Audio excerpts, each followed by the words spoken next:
మా latest videos కోసం మా ఈ తెలుగు న్యూస్ ఛానల్ సబ్స్క్రైబ్ చేసి గంట సింబల్ యాక్టివేట్ చేసుకోండి. రేపు ఆషాఢ శనివారం సాయంత్రం 5:43 నుండి 6:27 మధ్యలో ఇది వేసి దీపం పెట్టండి చాలు. మీ జాతకం మారిపోతుంది, ధనవర్షం కురుస్తుంది. వెంకటేశ్వర స్వామివారి అనుగ్రహంతో మీరు పట్టిందల్లా బంగారంలాగా మారిపోతుంది. సాధారణంగా మన హిందూ సనాతన ధర్మ సంప్రదాయంలో ఒక్కో మాసానికి ఒక్కో విశిష్టమైన ప్రత్యేకత, ప్రాముఖ్యత ఉంటుంది. అందులోనూ ఆషాఢమాసం అనగానే మనకు ఎన్నో పవిత్రమైన విశేషాలు, ఆధ్యాత్మిక ఆలోచనలు గుర్తుకు వస్తాయి. ముఖ్యంగా ఆషాఢమాసంలో వచ్చే శనివారాలంటే సాక్షాత్తు ఆ కలియుగ ప్రత్యక్ష దైవం, 7 కొండలవాడు, ఆపద ముక్కులవాడు, అనాథ రక్షకుడు అయిన శ్రీ వెంకటేశ్వర స్వామివారికి అత్యంత ప్రీతికరమైన రోజులు. ఆషాఢ శనివారం రోజున స్వామివారిని తిరుమల గిరులపైకి వెళ్ళి స్వయంగా దర్శించుకున్నా, లేదా కుదరని వారు తమ ఇంట్లోనే ఉండి మనసారా ఆ గోవిందుడిని తలచుకుని భక్తి శ్రద్ధలతో పూజించిన కోటి జన్మల పుణ్యఫలం దక్కుతుంది. తిరుమల గిరులపై కొలువైన ఆ శ్రీనివాసుడికి ఆషాఢమాసంలో చేసే పూజలు, నోములు, వ్రతాలు ఎంతో విశేషమైన, శీఘ్రమైన ఫలితాలను ఇస్తాయి. అందుకే చాలామంది భక్తులు ఆషాఢ శనివారాల్లో సప్త శనివార వ్రతం స్టార్ట్ చేస్తారు. అయితే ఈ ఆషాఢ శనివారం రోజు మీరు ఇతర పూజలు ఏమి చేసినా, లేదా సమయం లేక పెద్దగా పూజలు చేయలేకపోయినా పర్లేదు. సాయంత్రం 5:43 నుండి 6:27 మధ్యలో మీ పూజా గదిలో శ్రీ వెంకటేశ్వర స్వామివారి పటం లేదా ఫోటో ముందు ఒక దీపం వెలిగించి, ఆ వెలుగుతున్న దీపంలో ఒక ప్రత్యేకమైన పదార్థాన్ని లేదా వస్తువును వేస్తే చాలు. రాత్రికి రాత్రే మీ జాతకం పూర్తిగా మారిపోతుంది. కేవలం ఈ చిన్న పరిహారం ఈ పవిత్రమైన సమయంలో చేయడం ద్వారా మీ ఇంట ఎవరూ ఊహించని విధంగా అద్భుతమైన ధనవర్షం కురుస్తుంది. అంతేకాకుండా మీకు రావలసిన అష్టైశ్వర్యాలు సిద్ధిస్తాయి. ఇకపై మీ దరిదాపుల్లోకి కూడా ఎలాంటి ఆర్థిక సమస్యలు, మానసిక బాధలు, శారీరక కష్టాలు రావు. ఆ గోవిందుడి అపారమైన దయతో పాటుగా సాక్షాత్తు ఆ సిరి సంపదలకు అధిదేవత అయిన శ్రీ మహాలక్ష్మీదేవి పూర్ణ అనుగ్రహం కూడా మీకు పూర్తిగా కలుగుతుంది. మరి ఇంతకీ ఈరోజు సాయంత్రం దీపంలో ఏమేమి వేసి వెలిగించాలి, అసలు దీపం ఏ విధంగా, ఏ సమయంలో పెట్టాలి అనే ముఖ్యమైన విషయాలను మనం ఈ వీడియోలో చాలా వివరంగా తెలుసుకుందాం. ముందుగా ఒక పవిత్ర కథను విందాం. ఫ్రెండ్స్, అంతకంటే ముందు మా వైపు నుండి మీకొక చిన్న విన్నపం. ఇలాంటి మరెన్నో అద్భుతమైన ఆధ్యాత్మిక విషయాలు, ధర్మ సందేహాలు, దైవిక పరిహారాలు ఎప్పటికప్పుడు తెలుసుకోవడం కోసం ముందుగా మన ఈ వీడియోకి తప్పకుండా ఒక లైక్ కొట్టి కామెంట్ సెక్షన్లో భక్తి శ్రద్ధలతో ఓం నమో వెంకటేశాయ అని కామెంట్ చేయండి. ఆ 7 కొండల స్వామివారి ఆశీస్సులు మీకు, మీ కుటుంబ సభ్యులకు కలుగుతాయి. అది దత్తమైన పచ్చని వృక్షాలతో నిండిన ఒక సుందరమైన అరణ్య ప్రాంతం. ఆ అడవికి ఆనుకుని ఉన్న ఒక పురాతనమైన, పవిత్రమైన శివాలయం పక్కన ఉన్న కోనేరు మెట్ల మీద గౌరీ అనే ఒక యువతి ఒంటరిగా కూర్చుని శోక సముద్రంలో మునిగిపోయి ఉంది. ఆమె కళ్ళ నుండి కన్నీరు ధారగా కారుతోంది. దానికి కారణం ఆమెకు ఆ రోజు నెలసరి రావడం. ఇంట్లో పెద్దలు ఆమెను అపవిత్రమైనదిగా చూస్తూ గుమ్మం బయట ఒక మూలన కూర్చోపెట్టారు. ఎవ్వరినీ తాకకూడదని, పూజా గది వైపు వెళ్ళకూడదని కఠినమైన నియమాలు విధించారు.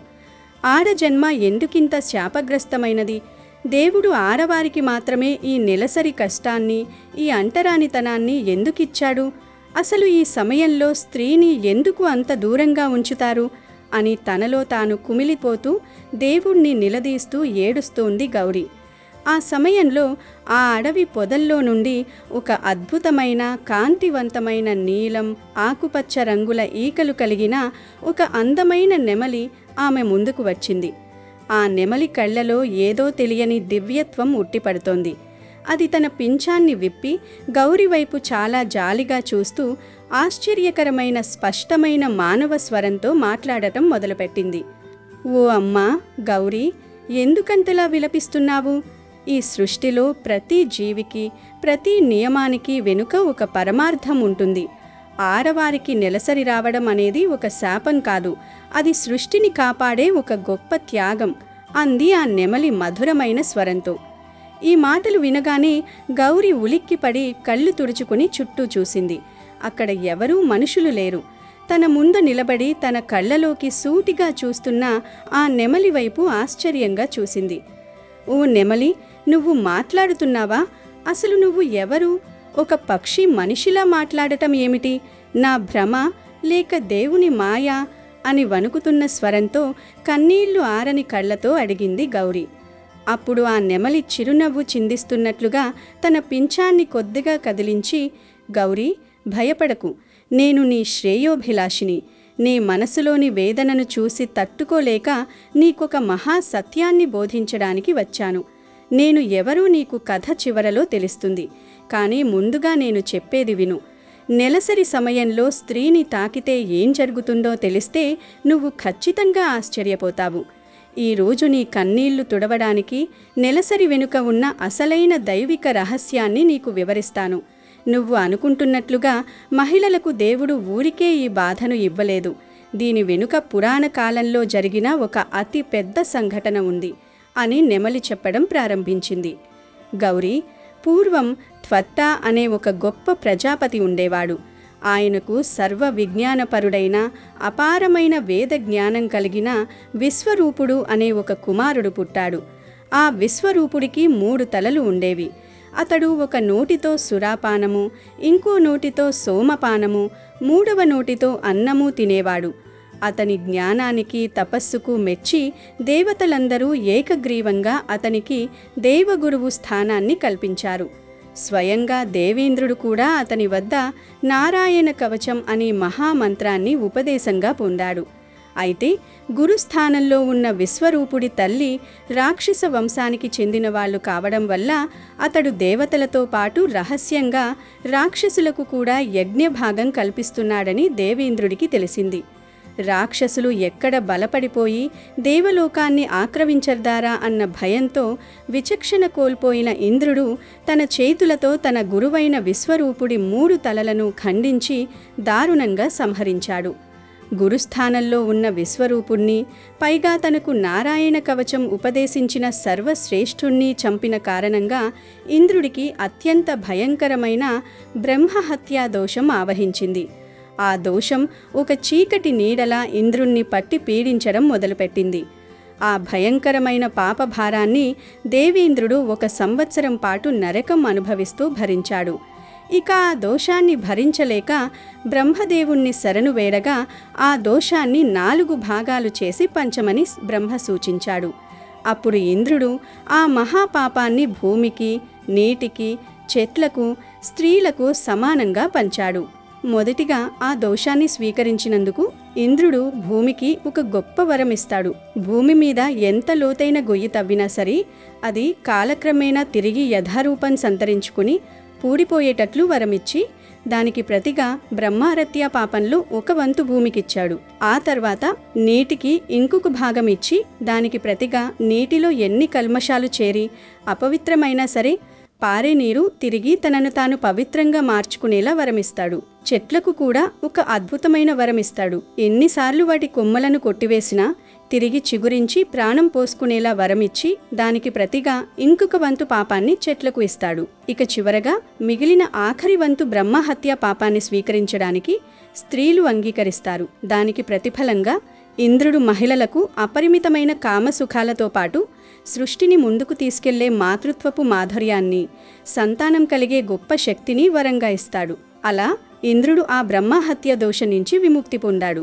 ఇంద్రుడు పంచిన ఆ భయంకరమైన బ్రహ్మహత్య పాపం కారణంగానే మహిళలకు ప్రతీ నెల ఈ నెలసరి అనేది వస్తుంది. అంటే ఈ విశ్వాన్ని ఒక మహాపాపం నుండి రక్షించడానికి స్త్రీలు తమ దేహం ద్వారా ఆ పాపాన్ని ప్రతీ నెల ప్రక్షాళన చేస్తున్నారు. ఆ 3 రోజులు మహిళల శరీరం ఒక భయంకరమైన శక్తిని, దోషాన్ని బయటకు పంపుతూ ఉంటుంది.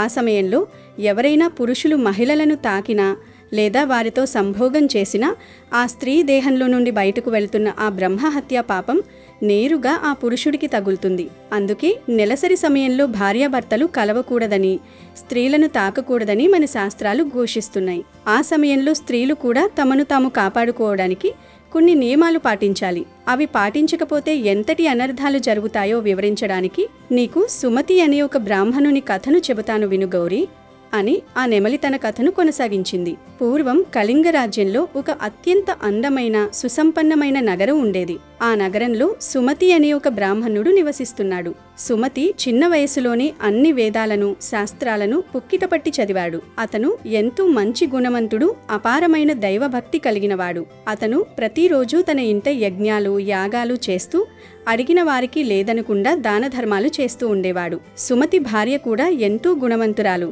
మహాపతివ్రత, ధర్మాన్ని నిష్ఠగా పాటించే స్త్రీ. ఒకసారి సుమతి తన ఇంట్లో అత్యంత వైభవంగా సత్యనారాయణ స్వామి వ్రతాన్ని చేయాలని సంకల్పించాడు. ఆ వ్రతానికి నగరంలో ఉన్న పండితులైన బ్రాహ్మణులనందరినీ ఆహ్వానించాడు. అలాగే నగరంలో ఉన్న పేద ప్రజలందరినీ కూడా భోజనాలకు పిలిచాడు. సుమతి బ్రాహ్మణులందరికీ కూడా ఎంతో భక్తి శ్రద్ధలతో విధిపూర్వకంగా సేవలు చేశాడు. వారిని గౌరవించి గొప్పగా అతిథి సత్కారాలు చేశాడు. ఆ బ్రాహ్మణులందరికీ కూడా పంచభక్ష పరమాన్నాలతో, అనేక రకాల తీపి పదార్థాలతో తయారు చేసిన భోజనం పెట్టడానికి వంటగదిలో ఏర్పాట్లు ఘనంగా జరుగుతున్నాయి. అయితే వంటగదిలో ఎవరూ లేని సమయంలో ఒక భయంకరమైన సంఘటన జరిగింది. బ్రాహ్మణుల కోసం తయారు చేస్తున్న ఒక పెద్ద పాలకుండలో పైకప్పు మీదుగా వెళ్తున్న ఒక పాము పొరపాటున తన విషాన్ని కక్కింది. ఆ విషం పాలలో కలిసిపోయింది. ఆ పాలతోని బ్రాహ్మణులకు పరమాన్నం తయారు చేయాలి. ఆ భోజనాన్ని ఎవరైతే తింటారో వాళ్ళందరూ కూడా వెంటనే ప్రాణాలు కోల్పోతారు. వందలాది మంది బ్రాహ్మణులు చనిపోతే ఆ బ్రహ్మహత్య దోషం మొత్తం సుమతి కుటుంబానికి తగులుతుంది. అయితే వంటగది బయట ఉన్న ఒక వీధి కుక్క ఈ ఘోరాన్ని కళ్ళారా చూసింది. తన యజమాని కుటుంబం పాపంలో కూరుకుపోకూడదని, ఆ బ్రాహ్మణుల ప్రాణాలు కాపాడాలని ఆ కుక్క నిర్ణయించుకుంది. వెంటనే అది పరుగెత్తుకుంటూ వెళ్ళి ఆ కుండలోని విషం కలిసిన పాలను మొత్తం తాగేసింది. ఆ పాలు తాగుతున్న సమయంలోనే సుమతి భార్య అక్కడికి వచ్చింది. ఒక వీధి కుక్క పవిత్రమైన పాలకుండను ఎంగిలి చేయడం చూసి ఆమెకు విపరీతమైన కోపం వచ్చింది. దాంతో ఆమె పక్కనే ఉన్న ఒక పెద్ద కర్ర తీసుకుని ఆ కుక్కను దారుణంగా, అత్యంత కిరాతకంగా కొట్టింది. ఆ దెబ్బలకు కుక్క శరీరంలోని ఎముకలన్నీ విరిగిపోయాయి. ప్రాణాపాయ స్థితిలో ఉన్న ఆ కుక్క ఏమీ చేయలేక తనలో తనే ఆవేదన చెందుతూ అక్కడి నుంచి నెమ్మదిగా గుమ్మం బయటకు వచ్చి పడిపోయింది. అదే సమయంలో భోజనాలు పూర్తి అయిన కొంచెం సేపటి తర్వాత ఆ బ్రాహ్మణులందరూ సుమతిని ఆశీర్వదించి అక్కడి నుంచి వెళ్ళిపోయారు. ఆ తర్వాత ఆకలితో ఉన్న పేదవారందరికీ కూడా భోజనాలు పెట్టాడు సుమతి. ఇలా తన వ్రతాన్ని విజయవంతంగా పూర్తి చేసి రాత్రి సమయంలో అలసిపోయి తన గుమ్మంలో కడుగు పెట్టాడు. ఆ గుమ్మం ముందు ఆ రోజు ఉదయం దెబ్బలు తిన్న కుక్క మరియు అక్కడి కట్టేసి ఉన్న ఒక ముసలి ఎద్దు మాట్లాడుకుంటూ ఉన్నాయి. ఆ రాత్రి నిశ్శబ్దంలో ఆ కుక్క, ఎద్దు మాట్లాడుకునే మాటలన్నిటినీ విన్న సుమతికి ఆశ్చర్యంతో పాటు భయం కూడా వేసింది. ఆ కుక్క ఆ ఎద్దుతో ఇలా అంటోంది, స్వామి, ఈరోజు మన కుమారుడు సుమతి ఇంట్లో ఒక ఘోరం జరగబోతే నేనాపాను. బ్రాహ్మణుల కోసం తయారు చేసిన పాలకుండలో ఒక పాము విషాన్ని కక్కింది. ఆ విషం కలిసిన పాలు తాగితే బ్రాహ్మణులందరూ చనిపోతారని, మన కొడుక్కి పాపం తగులుతుందని నేనే ఆ పాలను తాగేశాను. కానీ మన కోడలు నేను చేసిన మేలు తెలియక నన్ను ఒక కర్రతో ప్రాణం పోయేలా కొట్టింది. నా శరీరంలోని భాగాలన్నీ విరిగిపోయి విపరీతమైన నొప్పితో బాధపడుతున్నాను అని అంది కుక్కడ. ఆ మాటలు విన్న ఎద్దు కన్నీరు కారుస్తూ చాలా బాధపడింది. ఎద్దు తన బాధను చెప్తూ, నేను సుమతికి తండ్రిని. నా కొడుకు ఈరోజు వచ్చిన వారందరికీ కడుపు నిండా భోజనం పెట్టి పంపించాడు. కానీ కనీసం నాకు గుప్పెడు గడ్డిని కూడా వేయలేదు. నేను ఆకలితో కాలిపోతున్నాను. 100 మందికి అన్నం పెట్టిన నా కొడుకు తన తండ్రి ఆకలి తీర్చలేకపోయాడు అని రోధించింది. ఈ మాటలు విన్న సుమతి గుండె పగిలిపోయింది. ఎందుకంటే ఆ కుక్క, ఆ ఎద్దు ఎవరూ కాదు. అవి గత జన్మలో సుమతికి జన్మనిచ్చిన తల్లిదండ్రులు. తన తల్లిదండ్రులు పూర్వజన్మలో చేసిన పాపాల వల్ల ఈ జన్మలో కుక్క మరియు ఎద్దులుగా జన్మించారని సుమతికి అర్థమైంది. ఇదంతా విన్న సుమతి రాత్రంతా నిద్రపోలేదు. నేను ఎప్పుడూ ఎటువంటి పాపాలు చెయ్యలేదు, ఎన్నో ధర్మకార్యాలను చేశాను. అయినా నా తల్లిదండ్రులు ఎందుకిన్ని కష్టాలు అనుభవించాల్సి వస్తుంది? వీరు ఏ పాపం చేయడం వల్ల ఇలా జంతువులుగా జన్మించారు? వీరిని ఉద్ధరించడానికి నేనేం చెయ్యాలి అని రాత్రంతా విలపించాడు. మరుసటి రోజు తెల్లవారగానే సుమతి అడవిలో ఉన్న తన గురువుగారి ఆశ్రమానికి పరిగెత్తుకుంటూ వెళ్ళాడు. సుమతిని చూసిన గురువు, ఏమిటి శిష్యా, ఎందుకింత ఆందోళనగా ఉన్నావు అని అడిగాడు. అప్పుడు సుమతి జరిగిందంతా వివరించి, గురువుగారు, నా తల్లిదండ్రులు ఎందుకిలాంటి జన్మలెత్తారో మీరే మీ యోగశక్తితో తెలుసుకుని వారికి ముక్తి పొందే మార్గం చెప్పండి అని వేడుకున్నాడు. అప్పుడు ఆ గురువు పద్మాసనం వేసి జ్ఞానముద్రలో కూర్చుని తన దివ్యమైన యోగ దృష్టితో వారి పాపకర్మలను పరిశీలించాడు. కొంత సమయానికి గురువు కళ్ళు తెరిచి ఇలా అన్నాడు, శిష్యా, నీ తల్లిదండ్రులు పూర్వజన్మలో ఎంతో పెద్ద పాపాన్ని చేశారు. ఎద్దు రూపంలో ఉన్న మీ తండ్రి ఏకాదశి వ్రతం చేశాడు. కానీ ఆ రోజు నియమాన్ని ఉల్లంఘించి భోజనం చేశాడు. ఆయన ఎటువంటి దానధర్మాలు చేయలేదు. పితృదేవతలకు శ్రాద్ధకర్మలను కూడా విధిపూర్వకంగా నిర్వహించలేదు. అంతకంటే మహాపాపం ఏమిటంటే, నీ తండ్రి పూర్వజన్మలో నీ తల్లికి నెలసరి వచ్చిన సమయంలో తన కామాన్ని ఆపుకోలేక ఆమెతో సంభోగించాడు. నెలసరి సమయంలో స్త్రీని తాకితే వచ్చే బ్రహ్మహత్య పాపం కారణంగానే ఈ జన్మలో నీ తండ్రికి ఎద్దు జన్మ లభించింది. ఇక నీ తల్లి గురించి చెబుతాను విను. నీ తల్లి కూడా దారుణమైన తప్పులు చేసింది. ఆమె నెలసరి సమయంలో ఒంటరిగా విశ్రాంతిగా ఉండకుండా భోజనాన్ని వండింది. ఆ అపవిత్రమైన సమయంలోనే భగవంతుడికి పూజలు చేసింది. అత్యంత పవిత్రమైన తులసిమాతకు నీటిని పోసింది. ఆ సమయంలో కూడా వంట సామాగ్రిని తాకింది, ధనాగారాన్ని తాకింది. విడిగా కూర్చోకుండా ఇంట్లో ఉన్న వస్తువులన్నింటినీ ఇష్టానుసారంగా తాకి భగవంతుడికి నైవేద్యాన్ని పెట్టింది. ఆ కారణంగానే ఆమెకు మహాపాపం తగిలింది. నెలసరి సమయంలో మహిళలు 3 రోజులు బ్రహ్మహత్య దోషం వల్ల అపవిత్రంగా ఉంటారు. ఆ సమయంలో మహిళలు పూజలు లాంటి కార్యక్రమాలు చేయకూడదు. ఆ 3 రోజుల పాటు తమ తలని కూడా అంటుకోకూడదు. తలస్నానం చేయకూడదు. అలా చేస్తే భర్త యొక్క ఆయుష్షు తగ్గిపోతుంది. ముక్కలను, పచ్చని వృక్షాలను తాకకూడదు. తాకితే అవి మాడిపోతాయి లేదా ఎండిపోతాయి. ఆ సమయంలో మహిళలతో ఎటువంటి సంబంధం పెట్టుకోకూడదు. ఒకవేళ సంబంధం పెట్టుకుంటే వారికి బ్రహ్మహత్య చేసిన పాపం అంటుకుంటుంది. వారు ధరించిన వస్త్రాలను ఎవరైతే తాకుతారో వారికి కూడా పాపం అంటుకుంటుంది. స్త్రీలు 4వ రోజు తలస్నానం చేసిన తర్వాతే పవిత్రమవుతారు. ఈ నియమాలను ఉల్లంఘించినందువల్లే మీ తల్లికి కుక్క జన్మ లభించింది అని గురువుగారు సుమతితో చెప్పారు. అప్పుడు సుమతి కన్నీళ్లు పెట్టుకుంటూ, గురువుగారు, దీనికి పరిష్కారం లేదా అని అడిగాడు. అప్పుడు గురువు, నువ్వు వచ్చే అమావాస్య నాడు నీ తల్లిదండ్రుల కోసం విధిగా పిండ ప్రదానం చెయ్యి, గోవులకు సేవ చెయ్యి. అలాగే భాద్రపద శుక్ల పంచమి నాడు నీ తల్లిదండ్రుల పేరు మీద రిషి పంచమి వ్రతాన్ని నిష్ఠగా చెయ్యి. నీ భార్యతో కూడా ఈ వ్రతాన్ని చేయించు. ఈ రిషి పంచమి వ్రతాన్ని చేస్తే అంటూ ముట్టు వలన వచ్చే దోషాలన్నీ నశించిపోతాయి. నీ తల్లిదండ్రులకి ముక్తి కలుగుతుంది అని చెప్పాడు. తన గురువుగారు చెప్పినట్టే అత్యంత శ్రద్ధగా చేశాడు సుమతి. దాంతో కుక్క, ఎద్దు రూపాలను ఉన్న ఆయన తల్లిదండ్రులు తమ దేహాలను వదిలి పుణ్యలోకాలకు తరలిపోయారు. కథ ముగించిన నెమలి గౌరి కళ్ళలోకి సూటిగా చూస్తూ ఇలా అంది, గౌరీ, నెలసరి సమయంలో మహిళలు ఎటువంటి పనులు చెయ్యకూడదో, పురుషులు స్త్రీలను తాకితే ఏమవుతుందో ఇప్పుడు నీకు స్పష్టంగా అర్థమైంది కదా. అయితే నీకిప్పుడొక ఊహించని నిజం చెప్పబోతున్నాను. ఆ నిజం తెలిస్తే నువ్వు షాక్ అవుతావు. నెమలి కళ్ళు చెమ్మగిల్లాయి. ఆ కుక్క బ్రాహ్మణులను కాపాడటానికి విషం తాగితే దాన్ని కరుణ లేకుండా కుట్టింది సుమతి భార్య, అవునా? ఆ రోజు ఆ కుక్క తన మనసులో, నా కోడలు తెలియక చేసిన తప్పును క్షమించు భగవంతుడా అని ప్రార్థించింది. కానీ కర్మ సిద్ధాంతం ఎవ్వరినీ వదిలిపెట్టదు. ఒక పవిత్రమైన ఆత్మను జంతువు రూపంలో ఉన్నప్పుడు దారుణంగా కొట్టి దాన్ని అంటరానిదిగా చూసిన పాపానికి ఆ సుమతి భార్య మరుజన్మలో అనేక కష్టాలు పడాల్సి వచ్చింది. గౌరీ, ఆ సుమతి భార్య మరెవ్వరో కాదు, ఈ జన్మలో నువ్వే అనంది నెమలి. గౌరీ ఈ మాట వినగానే ఆశ్చర్యంతో, భయంతో నిశ్చేష్టురాలయింది. ఆమె నోటి నుండి మాట రాలేదు. కళ్ళ వెంట బొటబొట కన్నీళ్లు రాలాయి. నేనే ఆ క్రూరురాల్నా? తెలియక చేసిన ఆ మహాపాపానికి ఇంత శిక్ష అంటూ రోధించింది. మరి నువ్వెవరు? ఇదంతా నీకెలా తెలుసు? నన్ను ఉద్ధరించడానికి వచ్చిన దేవతవా అని 2 చేతులు జోడించి అడిగింది గౌరీ. అప్పుడు ఆ నెమలి మృదువుగా నవ్వింది. మరుక్షణమే ఆ ప్రాంతమంతా ఒక దివ్యమైన, కళ్ళు చెదిరే కాంతితో నిండిపోయింది. ఆ నెమలి స్థానంలో దివ్యాభరణాలు ధరించి కోటి సూర్యప్రభలతో సాక్షాత్తు జగన్మాత పార్వతీదేవి ప్రత్యక్షమైంది. ఆ అద్భుత రూపాన్ని చూసిన గౌరి ఆనందంతో భక్తితో పరవశించిపోయి అమ్మవారి పాదాలపై పడింది. గౌరీ, లే, నా బిడ్డవు నువ్వు. నీ కర్మఫలం ఈనాటితో తీరిపోయింది. ఆడజన్మ ఎందుకింత శాపగ్రస్తమైనది అని నువ్వు కుమిలిపోతూ ఈ సృష్టిని దేవుడిని నిలదీస్తుంటే ఆ జగన్మాతగా నేను తట్టుకోలేకపోయాను. నీ మనసులోని ఆవేదనను, సందేహాన్ని తీర్చి నెలసరి వెనుక ఉన్న సృష్టి రహస్యాన్ని నీకు బోధించడానికే నేను ఈ నెమలి రూపంలో భూమి మీదకు వచ్చాను అని పార్వతీదేవి కరుణాపూరితమైన స్వరంతో పలికింది. ఇప్పుడు అర్థం చేసుకో గౌరీ, నెలసరి సమయంలో నిన్ను దూరంగా ఉంచడమంటే అది నీ మీద అసహ్యం కాదు.